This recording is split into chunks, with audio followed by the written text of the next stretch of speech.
Okay, so as I've just mentioned in this final session of today, then we're going to cover the final three aspects or concepts really to help us think about how to develop cultural attunement.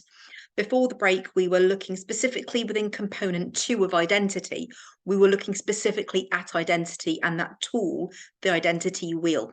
In the book itself, of course, it does include the tool. At the back of the book, it includes templates for it and also includes a blank identity wheel. So you can photocopy that and use it to help you fill that out for clients. So as I mentioned, because it's about two identities, just as you filled it out for yourself in the previous session, what's really useful about the identity wheel is for you then to fill it out for your clients.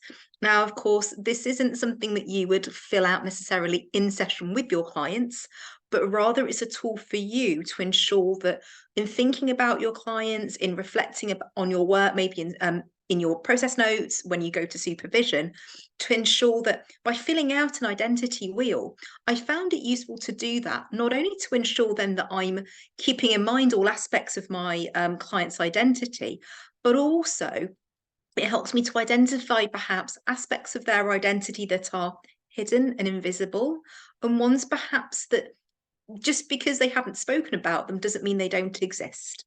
And so it often helps prompts me to go, actually, I don't know this aspect of their identity. And I'm wondering what its influence or significance is in shaping their lived experience or shaping how they view themselves or how they perhaps, how that might give meaning to them about their lived experience. So I always recommend that in working with a client that just as you filled out your own identity wheel, you fill out an identity wheel for your client. And also you can then build up that identity wheel. Like you can go around and fill up more sections of that wheel as you progress through the work with them. So just a kind of nod to that really. As a tool, it's very effective in helping us to re-hold on to that principle of two identities in the room and in relationship. The second aspect that I mentioned in the previous session that we're going to look at then is this explicit model around that specifically identifies the difference between collectivist and individualist cultures. Again, I will screen share. For me, this is a really important concept, but also really useful concept to help us think about our clients. I remember when I first came across this, for me, it kind of just all of a sudden made sense of how clients were showing up relationally, not only in the room with me, but also how they brought in and spoke about their relationships out there. So I'm going to first of all just read through what's on the slide itself. So at the very top, we have another spectrum. So another line with double-ended arrows, arrow at each end. And it's called the collectivist, individualist, culture dimension or spectrum. And at one end of the spectrum, we have what's called a collectivist culture. Now, in a collectivist culture, the sense of self, how we might identify ourselves is through a sense of self of we, rather than saying I'm feeling or I this or I that. If you ever find yourself saying we rather than I, or if you talk about yourself as we rather than I, it lends itself or leans into a collectivist culture. So your identity, rather than thinking about yourself as an individual, your identity then and your sense of self actually is based within a social and relational system. And within a collectivist culture, then your emotional dependence of the emotional dependence of the individual is on those very organizations and social systems that you exist within. And so belief is placed in group decisions rather than making decisions for yourself in isolation or individually. Decisions are made for what is best and of benefit to the group rather than individuals. So in a collectivist culture, you will often or rather a client perhaps or yourself who might be from a collectivist culture, a very good indication or inkling that somebody's from a collectivist culture is that they'll simply refer to themselves as we. I know for a long time And I still do sometimes struggle to actually self-identify as I. When I'm talking about myself, I often say we, not I, because I've grown up and been brought up in a collectivist culture. So how a client refers to themselves, whether as an I or a we, I think is a really good indication of where they land on this spectrum. So that's the collectivist at one end. At the other end, we have what's defined as an individualist culture. So that's the type of culture that a client might be brought up in, which is known as an individualist, in which they refer to their sense of self as I. So in talking about themselves, they say I. So therefore, their identity then is based within the individual. And they have an emotional independence from organizations. So it's an emotional independence of the individual. And therefore, then any belief or trust is placed in an individual decision. So an individual I can make a decision for themselves. And rather than it being reliant or dependent upon putting the group's needs first, an individual can make a individual independent decision for themselves. So in brief, this is what the dimension refers to. So are you from this we collectivist culture and therefore sense of self that's a we, or brought up in an individualist culture in which a sense of self is I? Now, the reason why I believe, anyway, this is important is because it has a direct impact then, not only on a client's sense of self and the boundary around sense of self, but I also believe it influences how they show up relationally with you and how they bring themselves into the room, who else they might be bringing into the room, and what work you can actually do with them. And I'll talk about that in a bit more detail in a moment. But there are reasons why I specifically always talk about this collectivist, individualist culture dimension whenever we talk about cultural attunement or working within diversity. So on the next slide, what I've drawn then is a visual representation of the boundary around sense of self. So for a collectivist sense of self of we, if we imagine the boundary as a circle around the sense of self, that within that boundary, within that circle is placed not only the individual, but also other people that forms their part of sense of self as a we. So if I refer to myself as we, within my boundary, within that circle, within that frame of sense of self, it will include not just myself, but also my immediate family. Okay, so a collectivist identity within that sense of self as we, within that boundary, within that circle, contains not only the individual, but other people that forms their collective identity. So rather than seeing myself as an individual, my sense of self includes other people. On the other side of the screen, an individualist sense of self as I, the boundary is around the individual only. So we've got self in its own circle. And then connected to it are other people, and they also have circles around themselves individually as well. So the boundary, the circle, only contains the individual. So for an individualist sense of self as an I, the boundary is around the individual in their sense of self. For a collectivist sense of self as a we, the boundary is around the group. So within a collectivist sense of self as we, within that circle, within that boundary, within that identity, it's both self and the other significant people that make up their sense of self. Okay, so it's making that distinction about where the boundary is. Now, this is really important to understand because when we're then working with clients, it helps us to think about a number of things. First of all, in terms of who they're bringing into the room metaphorically, and when they're talking about themselves, who are they really talking about? Because when we work with a client who comes from a collectivist culture, because their boundary is around themselves and includes other people, when they then are talking about, or when we are exploring with them their sense of or level of autonomy, or decisions that they can make for themselves, or changes that they can make in their life, that is going to look and feel and be experienced very differently from somebody who comes from an individualist culture, who is able to make independent decisions from the group. So the reason why this is so important to acknowledge is because when autonomy is such a key principle when it comes to ethical practice and for clients to make decisions for themselves, whether that's about them coming to counselling or not, or whether that's about how much they want to work with you or what they want to talk about, that decision is perhaps going to be quite difficult for themselves, and or it's going to be a decision that they're going to take other people's opinions into consideration.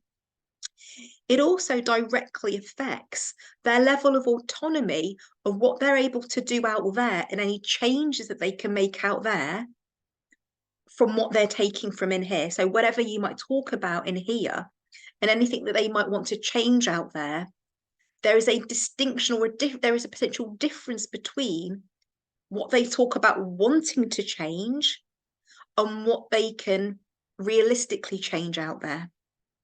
Because maybe what they want for themselves as a collectivist identity is not what's best for the group.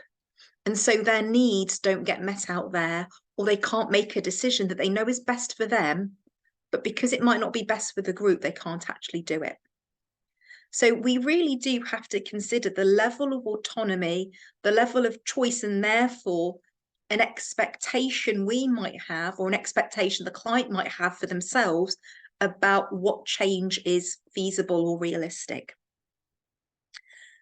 Another way of noting how a collectivist culture might impact the work is metaphorically how many people are in the room. I don't know if any of you have ever experienced this, but when working with some clients or with a client who comes from a collectivist culture, the room can feel very full, because when they're talking about themselves, they're not talking about themselves in isolation. When they're talking about themselves, they're also talking about their husband or wife or kids or mother or father or extended family. And so the room can often feel quite full when they probably are coming with the idea that actually, no, I'm talking about myself, but myself includes we. So again, look for how a client talks about themselves, because it impacts them perhaps. It impacts, as I said, their level of autonomy and choice and ability to change. But I think it also influences whether they're able to separate themselves from the other people that they include within their sense of self, to be able to talk about the other people separately. You know, for example, cliche being that, you know, we want to know about, psychodynamically, a client's upbringing. Now, if we're working with a collectivist client, because we might want to know about their upbringing and their relationship with their parents, or specifically with their mother or primary caregiver, when there is no distinct boundary between the individual self and the mother, because their identity is housed as a collective we, it can often be, or it could be, difficult for that client then to be able to separate themselves from understanding their mother is independent from them, and therefore be able to talk about the relationship in a way that perhaps is more realistic, or they might struggle to present the more challenging aspects of that relationship, because there's almost something about, I'm being disloyal by saying something bad about the other people that are part of who I am. So this boundary around self, and whether it's around the collective we or around the individual I, really does influence and show up how a client might talk about their relationships, and who's in the room, and who might be influencing, metaphorically influencing, what happens in the room. Okay. Where I've also kind of really noticed it as well is, so not only with how many people are metaphorically in the room, not only in how clients might understand their level of autonomy and choice and ability to change, but it also, I think, shows up in how they also relate to you and how they position you. Because what I've noticed the difference being is that with an individualist client, because the boundaries around the individual, you become, like on this diagram, another person with the boundary around themselves as an individual. But guess what? With a collectivist client, guess where they're going to try and place you? They're going to want to integrate you into that collective we. And interestingly, we were talking before the break about the questions that clients might ask us about ourselves. What I've noticed is that with collectivist clients, another indication that you're working with a collectivist client is if they also ask you questions about yourself, it's because they're trying to integrate you into their collective sense of we. So that might be questions around, again, like we said before the break, questions around ethnicity or upbringing or what languages you speak.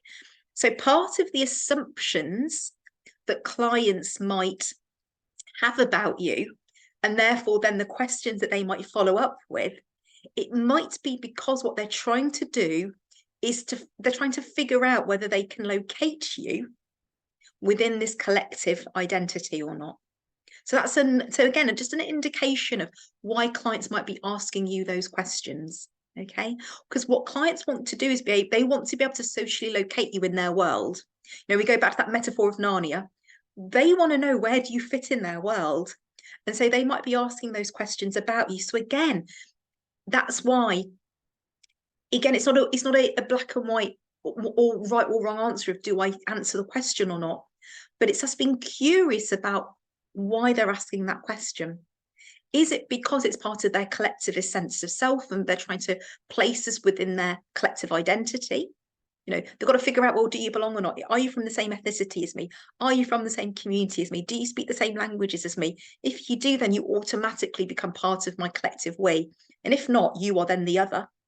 Or are they asking in order to understand, and or are they asking because they're trying to locate you within their world somewhere? They're trying to socially locate you in the world. Oh, if you are that identity, therefore you become part of a particular group that treats me in the world in this particular way. So again, clients asking you questions, clients being curious about you, see it as an invitation for you to get curious about what they're trying to do with you relationally, and in terms of where they're trying to locate you in their world. Are they trying to merge you into their collective sense of we, or are they trying to locate you somewhere in their world as another? Okay.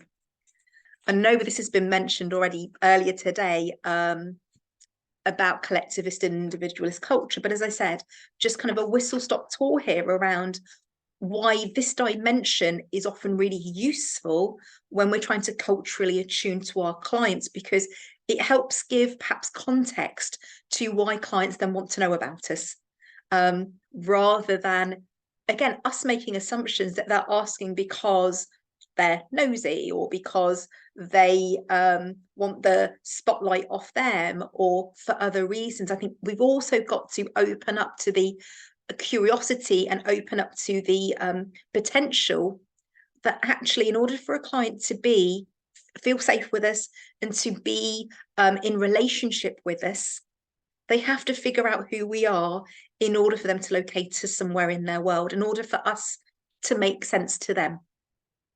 And so those questions, I think, are a really good indication of how a client is trying to do that to us. Okay.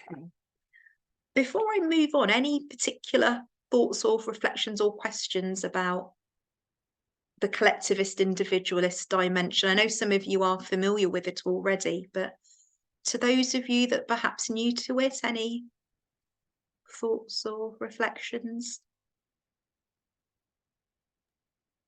I think when we're talking about the collectivistic culture, and I wanted to add this on earlier as well, that I believe that clients are trying to find that commonality. It's a very basic human need that whenever we're meeting someone, we want to pick on the aspect of familiarity because we want to belong. We want to know that we're common, there's something that I can pick on. So when clients are coming in, they're more likely to ease out the anxiety of taking therapy overall, that they're going up to a stranger and they're going to open up about their experiences, about their life. So they want to have that sense of safety that, okay, there's something common about us. They might even ask these questions sometimes. I'm not sure if any one of you have been ever asked that question, that, how do you stay so calm? they want to have that insight, that that agency, that I particularly belong in this space. So yeah, that's something that I was just thinking of. Yeah, absolutely. And I think you just linked two things that's the connection, or the relationship between, they want to know who you are to locate you in the world, because they need to know whether you're safe for them or not. Now, as a quick side point, but it's related to do with this idea of safety. I talk about the distinction between, there is a difference between us offering safe spaces and creating a space that feels safe for clients. We cannot assume that our spaces are safe for people. We have the intention of it being safe, but we cannot make safe spaces. We create and facilitate spaces in order for clients to tell us whether they feel safe or not. And I think for me, that's a big part of cultural attunement, because we cannot assume that clients are going to be safe with us. There are going to be so many factors at play here, like we've already seen today, so many elements involved that can tip a client from feeling safe to unsafe, or vice versa. And one of them is going to be exactly this dimension, which is, where do you belong in my world? That means, do we have familiar characteristics and identities? Do we share things that are in common? And does that make you safe or not? Now, interestingly, well, we'll go on to it. I don't want to reveal too much right now, but we can't assume that familiarity equals safety. But I think it's a very common assumption that clients and counsellors can make. We'll have a look in a minute why it won't always be the fact, but yes, but I think absolutely, Sarima, what you're talking about though is, clients will want to locate us in their world to ascertain whether we are safe or not for them. And of course, like we've already identified today, that can be based on any aspect of our identity. You know, for some clients, yes, it might be my faith that means that they will assume and feel safe with me. But for other clients, it might be something it might not even be something that I know about. It might be that they've read a particular social media post or seen a particular thing that I've put on my website, and they've gone, that's the thing that makes me want to see Myra, or she's the therapist for me. Yeah. So again, it's not about assuming what makes them feel safe, but that's part of the curiosity about, I wonder what it is that for this client they feel safe with me, or what do they need from me to feel safe? And we can't just assume what that is. Yeah, but you make a really good point. Thank you. What I've then got on the next slide then is based on thinking about identity, thinking about this collectivist individualist dimension. What I've kind of got on here then is one of the tools from the book that I'm kind of highlighting for you, which is culture questions. Essentially, of course, these aren't all, these aren't questions that you have to ask every single client, and you don't have to ask all these questions, but they're examples of questions that will help you to think about, or invite you to think about, your client and what was part of their identity and how they might be showing up. Okay, so I'm just going to read through the questions. As I said, you're going to get this in a slide, so please take your time to read through it afterwards. But questions such as, very simply, is the client an I or a we? How are they talking about their sense of self? Are they talking about themselves as an individual or in relation to others? Or have they experienced both? Have they experienced both individualist and collective cultures?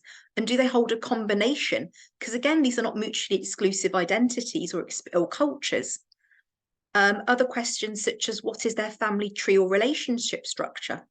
What is their family's generational culture? So again, these are questions that, again, in the back of our mind when we are attuning to our clients, these questions can help us navigate their identity wheel or navigate their Narnia to help them make sense of their identity. These might be questions that you might think about again during a session in your own mind.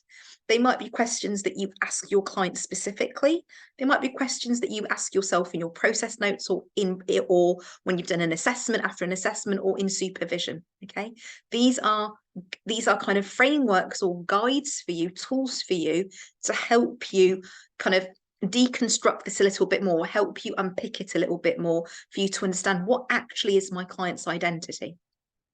Other questions, like I've mentioned already, what level of autonomy does the client have? That's going to influence what they're going to be able to do in the room with you, what they're able to do out there in between sessions, based on, you know, what work you're covering in the room. Like I've also mentioned as well, now, who else is metaphorically showing up in the room? You know, is this client bringing in a lot of family with them that they then perhaps feel swamped by, that they then perhaps feel overshadowed by, or very small? You know, I remember a client who like felt very, very small in the room because they gave themselves very little space in comparison to the family that they brought with them. And it was about mum this and dad this and grandma that. Yeah. So again, who is it that you end up working with metaphorically in your work and in your relationship? But also things like how fixed is the client's understanding duty and obligation to fulfill their cultural roles and expectations.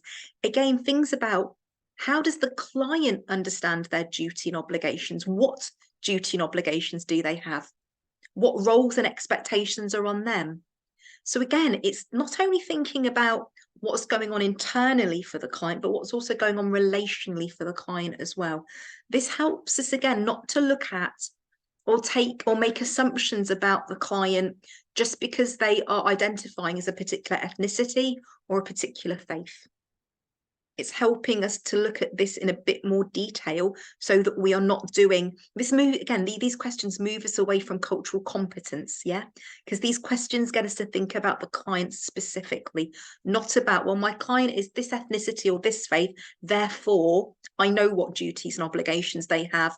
Oh, I can make sense already of what their level of autonomy is because I know about the culture or the faith, as opposed to actually what is the reality for the client. So as I said, this is the tool from the book.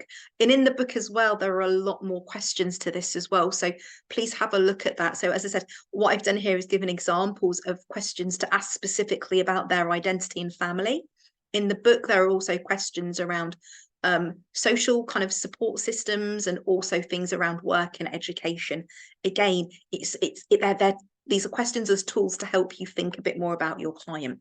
Okay. Any thoughts or questions or reflections on that before we move on to the next concept? Please unmute. I can see everyone on my screen at the same time, or put your hand up. Jada. It's making me think about the importance of family therapy.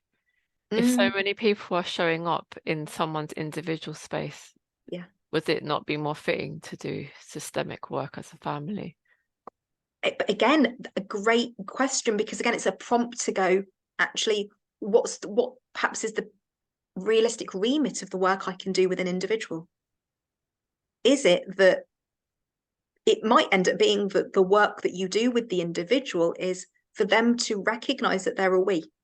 And that might be the work before they then go into family therapy, for example. I'm not saying that that's the only work you can do with an individual who's a collectivist identity, but you're quite right, though, to think about, oh, how does this then influence the work that we can do together, and what becomes the remit of the work we do together? Yeah. And if you're doing assessments, absolutely, you're going, well, actually, this person needs family therapy, not individual. Yeah. So it helps us to ensure then that the therapy we're offering them is actually suitable for them, and it's actually going to help them. Yeah. Good point. Yeah. Anybody else? Okay. So having looked at cultural attunement through the component specifically of identity, we're next going to look at how we can think about cultural attunement in the therapeutic relationship itself. So when we think about the therapeutic relationship, and again, already it's been mentioned, is to think about how do we culturally attune to clients in here because of the two identities in the room. Again, cultural competency is about understanding the client and their identity in isolation. For me, when we're thinking about cultural attunement in the therapeutic relationship, I'm thinking very much so of two identities. And because of the two identities, what then is happening between the two people? What is actually happening in the relationship because of the two identities? And as I mentioned, and as has been mentioned by some of you already today, is that when we have shared or common or familiar aspects of our identity, we can be brought into a relationship that I call culturally close. Okay, so culturally close is when we have perceived, shared, similar identities. At the other end, we might be in relationship with a client in which we are culturally distant from one another because we have perceived difference or distance in our identity characteristics. Okay, so what I mean by culturally close and culturally distant is culturally close is where there is perceived identity similarities between us, between counsellor and client, and culturally distant is when there is perceived identity differences. Oh, and I handily have that on the next slide written as that. Okay, so there is this spectrum. Am I culturally close to my client? Because we have perceived identity similarities. And again, notice the important key word in that is perceived. Okay. That might be assumptions made by me, the counsellor, it might be assumptions made by the client or vice versa. So culturally close is perceived identity similarities. Cultural distance is perceived identity differences or distances. Okay. And as I kind of alluded to earlier, both culturally close relationships and culturally distant relationships both have advantages and disadvantages. Okay, so it's moving. So again, let's kind of zoom out slightly here.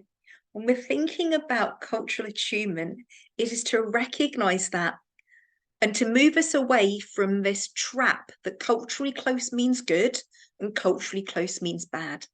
Culturally close means good, culturally distant means bad. Where we're moving to is actually a place of entirely based on who I am and who this particular client is in front of me. Are we culturally close or culturally distant? And is that an advantage or disadvantage? Okay, so again, it's nuanced, it's specific to that particular relationship. Because again, I think it's really easy, as I said, to fall into the trap that culturally close is good and culturally distant is bad.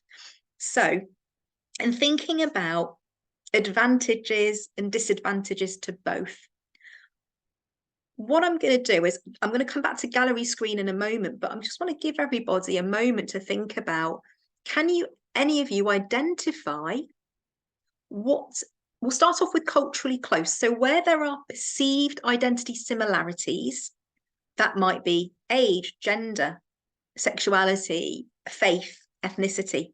Wherever there might be a perceived identity similarity between you and a client, can anyone think of what might be an advantage or disadvantage to that? Okay, so we're thinking at this moment, we're thinking purely about culturally close relationships. I'm going to give everyone a few minutes to jot down any advantages or disadvantages that you can think of. So just on your own for now, and then we'll bring it back to the large group in gallery view. But can you think of any advantages or disadvantages to being culturally close to your client?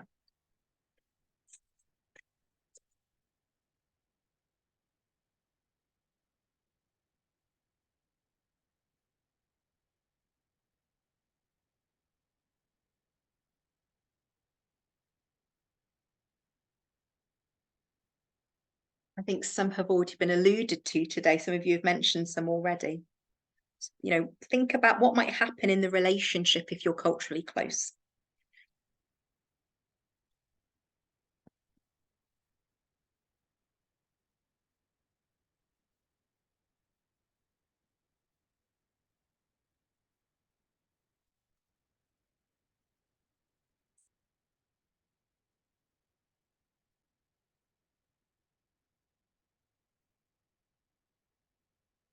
So yeah, what might happen in your relationship if you're close?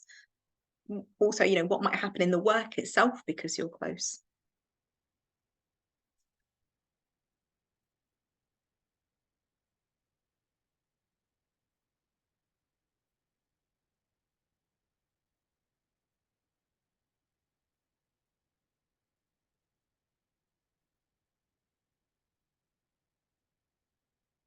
or what might not happen. You know, I'm bearing in mind, what might happen because you're culturally close. Similarly, though, what might not happen because you're culturally close? What gets missed? What doesn't get done because you're culturally close?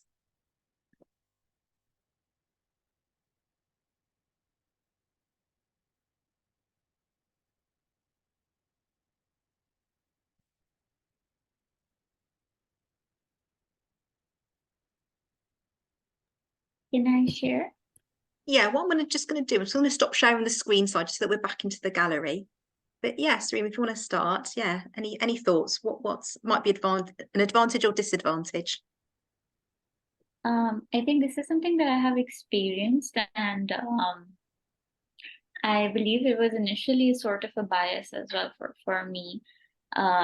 Having same gender clients is somewhat culturally close. Like if I have a client who also identifies as a woman, it's much easier to develop that connection. It's also this that a lot of time people have had bad experiences in therapy rooms, and especially with an opposite gender. So I think there is a sense of safety that is very inherent, that being around a woman that she might be able to relate, or once in a lifetime she might have experienced a similar thing. That's sort of an advantage that happens, that there is a fact of relatability and an inherent sense of security. But what I do see as a disadvantage, and I try to really work on it, is that when there is this, unsaid relatability, there are much more chances of error and suggesting your own feelings onto them. For instance, if a client is talking about, let's say, her marriage, or about being a mother, the experiences and the feelings that she is describing, it's really it's a very thin line that my feelings can be blurred out into that. So that is somewhat of a disadvantage, because then there's an element of emotionality. I believe that there comes a point where the counter transference happens like this, right? That you start to see yourself into that client, that, oh, I have also gone through this. She's also a woman. I'm also a woman. So there's that disadvantage of being too relevant or being too involved into that client. Yeah, absolutely. Yeah, the word I use for that is over-identification. Yeah, so there is a disadvantage of over-identifying with our client, and so what we start to do is we start to, if you think almost like of jigsaw puzzle pieces, we start to put into their jigsaw puzzle some of our pieces, where there are gaps, or where they might have alluded to a particular role, like I'm a mother, or I'm a wife, and therefore we've gone, oh well, that's me, so I know. This is where the that disadvantage of the response starts to, that's the trap of the response, which is I can take that piece that I identify like that, so I will now project onto my client and fill in the gaps with my experience. Yeah, so over identification, yeah, that's a huge disadvantage of cultural closeness in relationships. Yeah, but equally advantage, though, just to note then, but you can feel safer and there's a relatability. Yeah, thank you, Sarima. Jada. Yeah, I think I think some research has found this. One of the advantages, I think, particularly for ethnic matches, is improved client engagement and retention in therapy. And you can be more attuned to collective experiences, so which is relevant to history taking. So even though some clients might not mention it, sometimes can be intergenerational aspects. So if you have some familiarity with what a nation has gone through, you can be more attuned to these experiences. Yes. Disadvantages, it's similar to what the previous person said, but I think there can be concerns about privacy and confidentiality if you're from a small community, where you are likely to be able to trace, relative, like you could even be related in a distant manner if you dig enough. But yeah, there's that concern. Yes, absolutely. Yeah, great. Thank you, Jada. Yeah. Nyla, thank you. One of the advantages I was thinking about is if you're culturally close, often you have you share hermeneutical concepts and resources. So like the concepts and language that we use to make sense of our own unique experiences that unique to their specific cultures. So, for example, in like disability or neurodivergent circles, if I'm interacting with a therapist who's also from that, and I say things like, I don't know, like for example, I said to my therapist the other week, there was like, just of the spoons today for something. Like they knew what that meant. Or talking about like things like ADHD tags or stims and things like that. Like, so having those shared reference points, though we still need to obviously check out what people mean by that in case it's different, but having those shared reference points and knowledge of what those are definitely helps reduce that epistemic and emotional labor that I spoke about earlier in the session. Absolutely, yeah. So you're not having to do all the competency work for the counsellor, which they kind of should have or needed to do on for themselves. Absolutely, yeah. Great, thank you. Any other thoughts on any other advantages or disadvantages to add to that? Any others that people came up with? Oh, Iman, yes. I had most of the advantages that some of the people have said. Mm. So I think the one disadvantage is sometimes I think it like when you're culturally close, it doesn't feel safe. Because maybe there's an element of, oh my gosh, you're going to remind me of everybody else that I know, or there's an element of like grouping perhaps the therapist in with, if they share similar, for example, cultural or religious or age or anything with you, that there's an element of it that doesn't feel safe. Yeah, I'd echo that as well. And it can be like issues about what can I share in this space? Will you judge me? Yeah. And also, I know we're talking about therapists, but this also extends to interpreters. So like I've had people where they're like, I don't want an interpreter from the same city as me because I don't want them to know my business. Yeah, so that they might want someone from the same country, but not the same region. Yeah, it's a really good point to keep in mind, Jada. So yeah, if anyone does work with interpreters, that yeah, to think about then where you're sourcing that interpreter from. Really good point. Yeah. Any others to add to the list? Empty, yes. I guess another, I don't know if this has been mentioned, apologies if it has, but I guess another disadvantage to cultural closeness is that maybe it can be less challenging. Like there could be a little bit of complicity in topics that aren't talked about, or things that we don't explore. Whereas I guess that's moving on to the next bit, like that's maybe an advantage of cultural distance, because it allows for exploring things that might not otherwise come up. Absolutely, yes.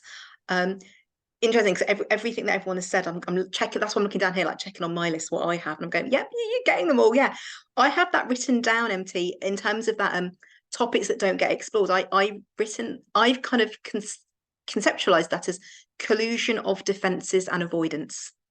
So yeah, there's a huge collusion That's against the word I was looking for. Yeah, okay, brilliant. Yeah. But you're spot on. There is absolute collusion then of certain topics that you kind of both go, oh, that might be taboo in our cultures or communities, or that's something we don't talk about. But it links also to the previous point, I think, that both Iman and Jada were talking about, which is but it's the another disadvantage that they were talking about. I've written it down as the shame of sharing, because we can defend against things that we don't want to talk about because they might be shaming as well.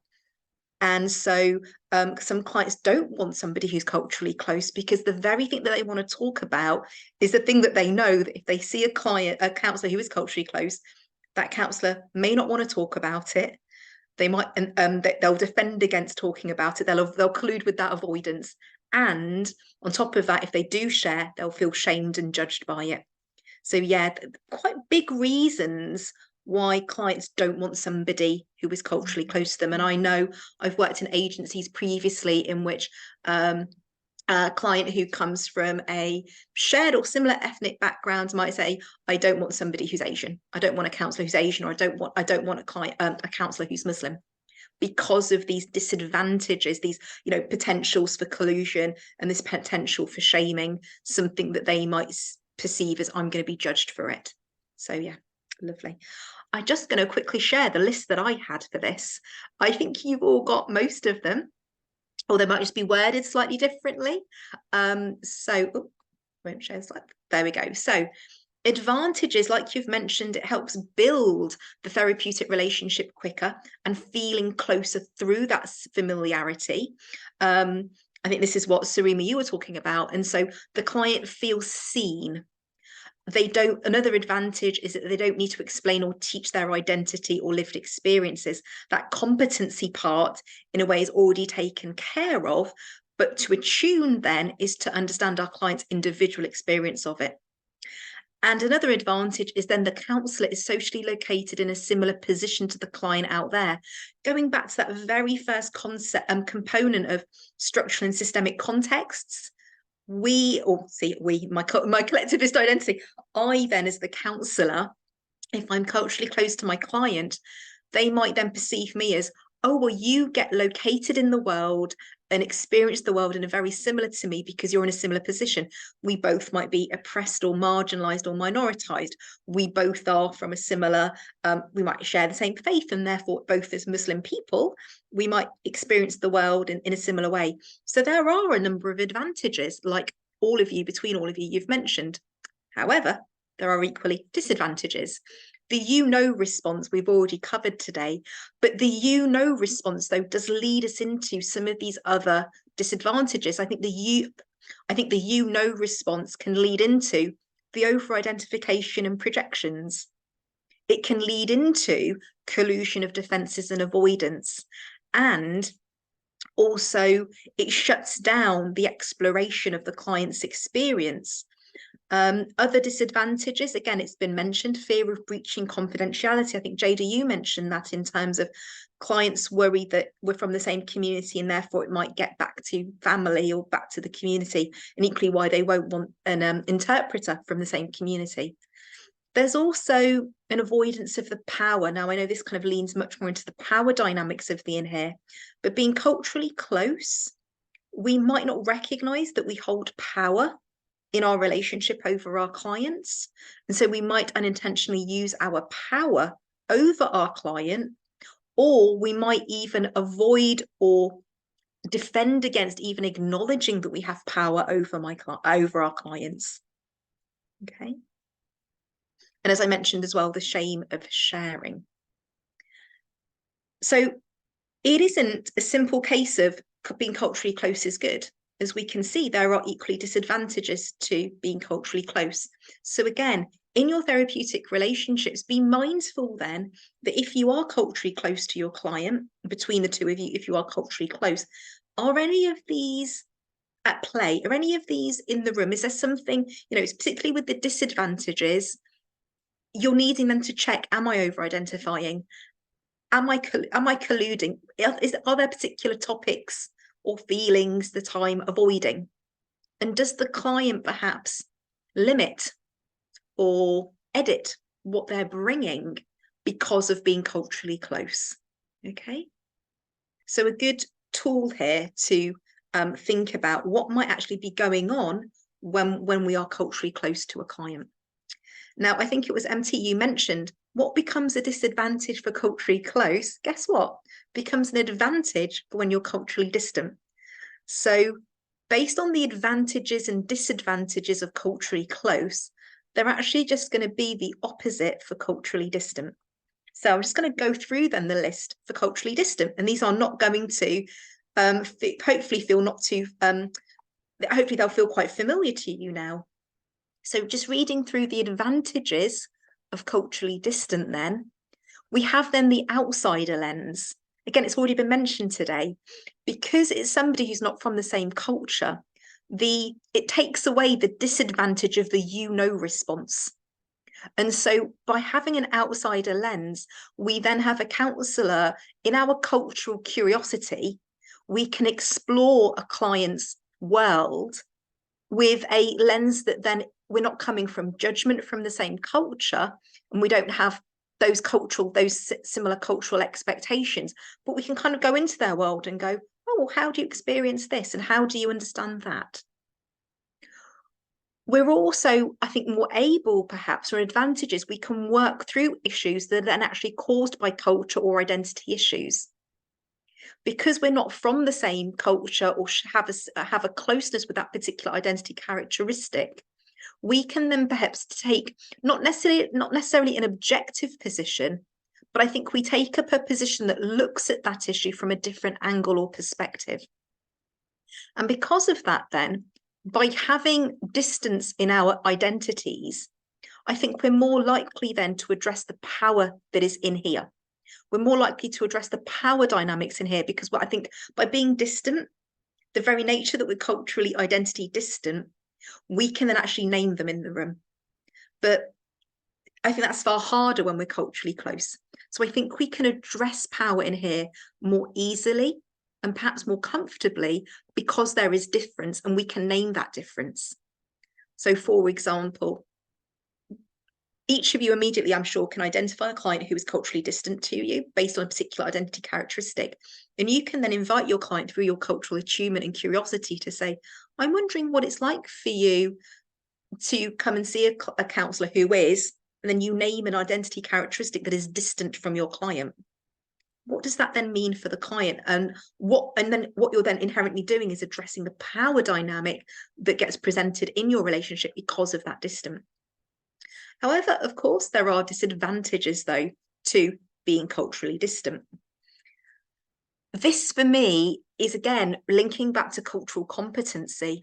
If we only ever work on competency, what we're then bringing into the room is a whole host of projections and assumptions that we hold about a particular culture or community. Because we're not attuning to the individual's experience of it, we then feel like we've done the work about working with a particular community, and we're bringing all of that knowledge and we're using the knowledge to guide us about the client rather than getting the client to guide us through the knowledge. It's kind of the opposite way. What we want is for the knowledge, what we want to be doing through cultural attunement is for the client to guide us through their world and their communities, rather than getting the knowledge to guide us. So a huge disadvantage are these projections and assumptions. And because of that, then, we're not really understanding experiences of inequality. If we're not acknowledging that a client has got cultural distance to us, are we then missing their social location in the world? Are we missing that they experience the world perhaps at the oppressed end or privileged end, perhaps, of the spectrum of oppression? And so we're then completely missing their lived experience of being that particular identity in the room. Another disadvantage is that it can then, of course, then take time to build the relationship and the trust in that relationship. Again, you can start to notice that some of these disadvantages are the opposite. They become an advantage for culturally close. They become a disadvantage for culturally distant. And the final couple that are listed on there. So by the client not feeling seen and us not, coming with projections and assumptions, the client then becomes the tutor for the counsellor. We've mentioned this already today. The client becomes the person then that has to then educate the counsellor. And I've heard from so many clients over the years that from previous therapists they've been to, they were like, I'm spending all this money privately to see a therapist, but all I'm doing is spending that money teaching my counsellor something that they could go away and do on their own. They're wasting my time and my money. And I think a huge disadvantage then is clients, I think, become incredibly, quite rightly so, become quite resentful if they are then wasting what they will perceive as wasting their time teaching you. And again, this leads obviously then to when we talk about counsellors then not having done their homework as such, can lead to huge hidden or blind spots for the counsellor when it comes to thinking about the client's experience of being them and their identity in the world. Because those hidden or blind spots appear because we've come in with all of those projections and assumptions. Again, we're being led by knowledge rather than being led by our client. And the final disadvantage then is an avoidance of the inequality in here and out there for the client. But in our relationship in here, because there is difference or distance, we might then collude to avoid thinking about the fact that there's power in here or inequality in here. Okay, so what I'm really trying to emphasize here is that hopefully by moving into a position of cultural attunement, we can start to acknowledge how we can actually work with clients and their experience that hopefully moves us away from these disadvantages, whether they are disadvantages of cultural closeness or distance. But what we're doing is we're opening up the space to actually think about these concepts and issues with our client, rather than trying to know, and I'm using that word intentionally, know this stuff beforehand because we've done so-called competency work. For me, it's moving into attunement so we can actually talk about these very things that otherwise would get avoided, or we collude against, or we defend against. And we actually get to talk to them about our client. I mean, the number of times clients, if I ask them a question about their experience of it, if they've had a bad experience of therapy in the past, what they've often said is, my last therapist never even bothered to ask me that. They never even inquired. They never even were curious about that part of my experience. It's often because counsellors have done a competency training and have just assumed something about the client. Okay. I'm going to stop sharing, just bring it back to the group to gallery. Any kind of just initial thoughts or reflections on having worked through cultural closeness and distance? Helpful?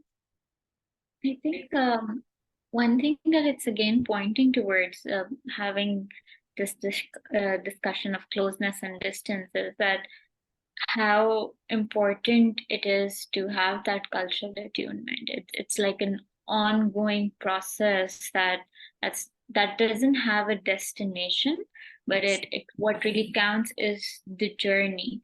You're also exploring it together with your client. What does their experience mean? But you're also sort of doing your own homework when you go back home, right? That this is something that was brought up, and I want to understand it better. That what does it mean for my client? I don't want my client to tutor, so you're not burdening them, but you're also giving that space that we always have the room to discuss this out.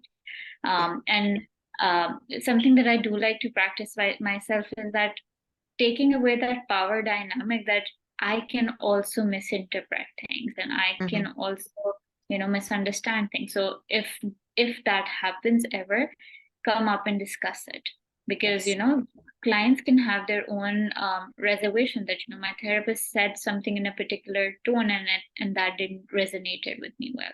So what I'm really taking away is this cultural attunement is more about creating that space, and again pointing towards the anti-oppressive model that space can be created, but again, is that the space that has been created, is that also being is it also felt by the client as well, right? That I have the space to go up to my therapist. So absolutely. Yes. And I like how you named it. Thank you for that, Sarima, because I like how you named it as homework, which is exactly that. Our clients are not our homework in that respect. Like the sessions are not our homework as the counsellor. Our homework is to be done outside of session. The purpose of the sessions is to allow for us to facilitate the client's exploration of their lived experience. That's not time for us to be in a lesson to learn about the client's culture or any aspects of their identity. It is to learn about their experience of it. So I love that concept then of is what I'm doing right now, almost like a catch for yourself, like a red flag for yourself, that, oh gosh, is what I'm doing right now homework wrongly in the session, and is that something I can do outside of session, or is this something or am I doing the work because is this about the client themselves? Yeah. Any other thoughts or reflections on cultural closeness or distance?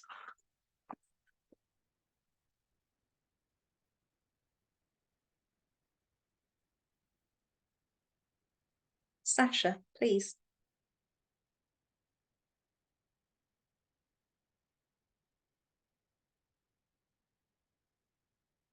Oh, Sasha, you just need to unmute. Press CMD plus tilde to reach pop-up into lower hand. Zoom us has new window. I was wondering, Looks like you're done talking, so we'll lower your hand in 8 seconds. Zoom us has new window. sorry, my voice is talking. I was wondering about sort of like, I wonder whether people choose culturally close therapists initially because of where, you know, like because of where they're at, and then in their stage of feeling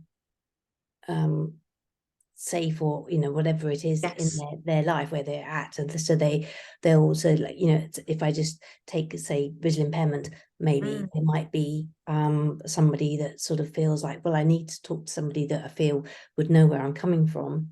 But actually as they go through talking with a visual impaired therapist, they might find that it might be cool to, you know, good for them to move on to speaking outside. I mean, from my own experience, I've never sought out a visual impaired therapist, but I can understand why people would seek out a visual impaired therapist.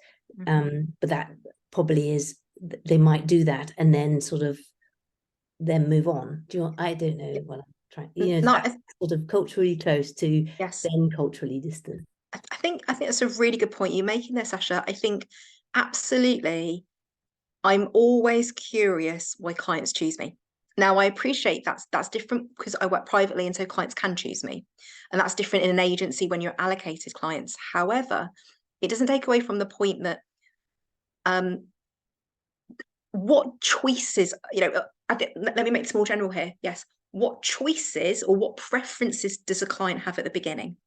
And I think that's absolutely what you're saying, Sasha, which is clients will have preferences, and that absolutely might be for a culturally close counsellor for reasons of safety and familiarity. Equally, there'll be some clients that make a preference or choice for having a culturally distant counsellor because they feel like otherwise they would be shamed, or they would feel like I can't talk about particular topics with somebody who's culturally close. So I think you're spot on to notice that clients will have a preference based on what, again, because of their assumptions and expectations of what the relationship or work is going to feel like with you as a culturally close or culturally distant counsellor. So I think you make a really good point that certainly part of my assessment process is I'll ask my client, why me? You know, why have you chosen to come and see me? Because is there a particular aspect of my work or who I am that is a preference for you, or an indicator that you will then experience the work in a particular way? So I hope that makes sense. But you're quite right, though. I think, yes, clients will have a preference. Yeah, and that's part of the work. It's part of my assessment. It's part of the unfolding process of us working together, of our relationship, because it influences how, as I said earlier, how a client perceives us, and what a client and why a client chooses us is going to influence what they think they're going to get from us. Yeah, so really important point. I'm mindful of the time, and we've come to the end. I hope that has been enriching and helpful to you in thinking about cultural attunement. As I said, we've kind of worked our way through, we've built up throughout the whole day in giving us a context for cultural attunement, all the way through to ways in thinking about cultural attunement in the work, specifically through identity, through collectivist individualist culture, and then in the latter part through cultural closeness and cultural distance. But I think collectively altogether, though, I think fundamentally what cultural attunement is about, and what all of you have really kind of got to grips with today, is about how can I be attuning to and in relationship with my client, as opposed to working with them because they have a particular identity. So moving away from this position of competency into being culturally attuned, being in relationship, and most importantly, being curious about our client, and to bring that into the work, actually ask them those questions. The very final slide was, because I do like to share it, if I just, oh, she says, oh, sorry, lost you for the very final slide. There we go. I just want to just share with you my very final slide, only because I think it helps us just to ground ourselves as we close for the day. What I've just written up there is, and you don't have to write 3, but on the slide it says, what 3 gems am I taking away from today? Now, due to time, you might only want to write down 1.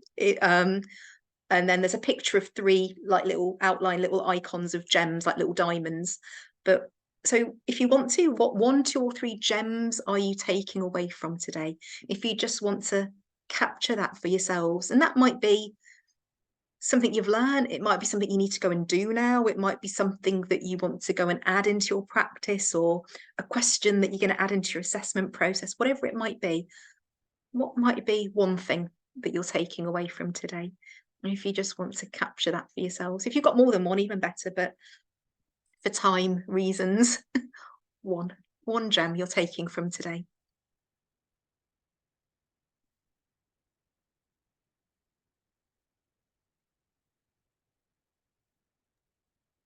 I can share if. Well, yes, I was going to say I've stopped sharing, and what I'll do is to perhaps kind of just check out at the end of the day if people want to share 1 gem, and then we'll finish for the day. Sarima, please. I think if I have to summarize just 1 gem that I'm taking, it's really important to ask a question, as simple as it may sound, that when a client is sitting in front of you with whatever experiences or with whatever preferences they've had, asking questions wouldn't hurt. Asking questions in a way that can explain their narrative, their experience better, asking not only them questions, but then also asking myself that question. What is coming up for me? What is coming up for them? I think asking questions also allows us to make mistakes, not knowing from the perspective that, I know it all. I have this many degrees, or I have this many years of experience, so I know everything. But asking questions again, because even today during this entire day of workshop, I was thinking about all that I have learned through my degrees or through certain workshops. And every time I take any workshop, I realize that whatever I have learned theoretically, I'm still challenging it. I'm still questioning it, and I still get to unlearn. So the only gem that I take away is that ask questions. It wouldn't hurt. And I was really glad that I got to experience this with a wonderful group. Everybody had really good insights and really good opinions, and it was so intellectually stimulating that I'm taking so many things away from today. So thank you everyone for your input. Great, thank you, Sarima, and also for your input as well. Thank you. Anybody else want to feedback? It's an invitation. You don't have to, and I don't expect I don't expect anybody to, but it's invitation. Would anybody else like to share their gem before they go? I think for Jade, me, just yes. to remain curious. I think there's those 2 words. Yeah, curiosity is key. I've made so many notes. It's just been absolutely fantastic. Thank you so much. It's been really eye-opening, thought-provoking. And it's really going to, I think, have a really positive impact on how I practice going forward. So thank you very much. Oh, well, thank you, Jaden, for your input into today as well. It's definitely a collective experience today, so thank you. Thank you, Jaden.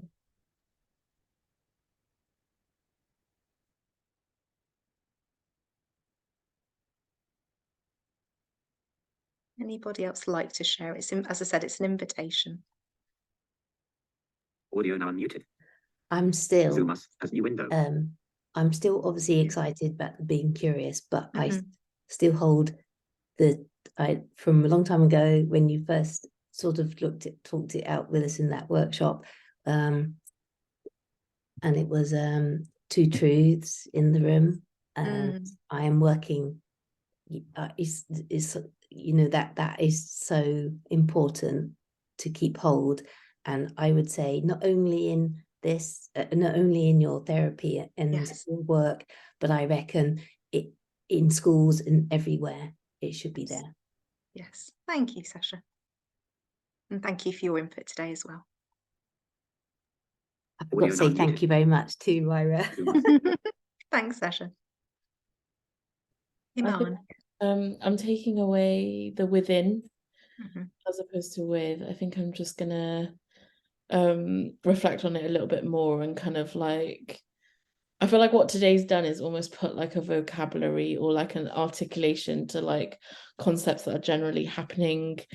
Do you know what I mean? And then it's like put it into words and a framework and like captured it in like a particular way that's been really helpful for exploring and sort of considering. So yeah, I think definitely the recognition of how much we work with just generally everywhere. Like I really feel that in where I am at the moment. So just sort of making that shift to the within. Yes. Yeah. But yeah, thank you so much for running this. It's been great and lovely to meet welcome. everybody. Thank you for your input as well, Iman. Thank you.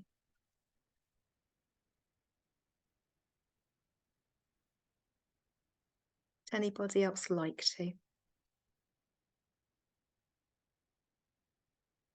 MT, yeah.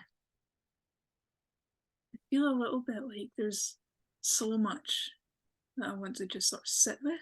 I'm struggling. I don't know if it's just because it's the end of the day. I think I'm struggling to kind of encapsulate exactly what I'm taking away, but I'm resonating so much with what everyone is saying.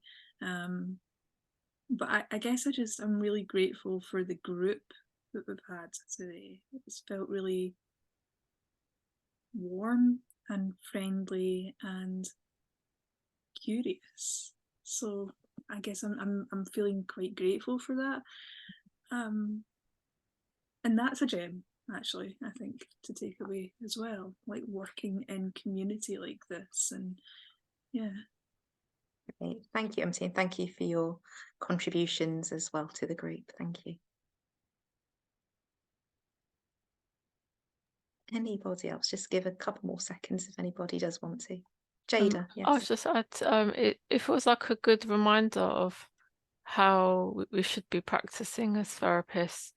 And I think what I'm taking away is because I think because I work in private practice now, is that there's much more cultural closeness, and I think I need to be much more aware of how I'm being positioned by my clients, what assumptions are being made both ways. So yeah, I think the way it's traditionally been taught is always looking at difference, as opposed to also the need to consider where you might overlap with certain parts of identity and there's intersectionality. Yeah, I'm just thinking about, we're never taught working with closeness or distance. Working with closeness or similarity on our training courses. It's always working with difference and therefore implying distance. Yeah. So yeah, and thank you for your contributions today as well, Jada. Thank you. Anybody else would like to? Otherwise, we will finish there for the day. As I mentioned right back, if we can put our minds right back to the beginning of the day, on Monday I'll send out to you copy of the slides, link to the recordings, and also your CPD certificate, and what was the other thing? Feedback forms. Okay, I know some of you have signed up for a couple of the other workshops I'm doing, anti-oppressive supervision training, another training course, and the third one is specifically on power, privilege and oppression. I think some of you have signed up for multiple other workshops, so I look forward to seeing you there. And if you're interested in signing up, please check out the website for details of all of those. But thank you all so much for being together.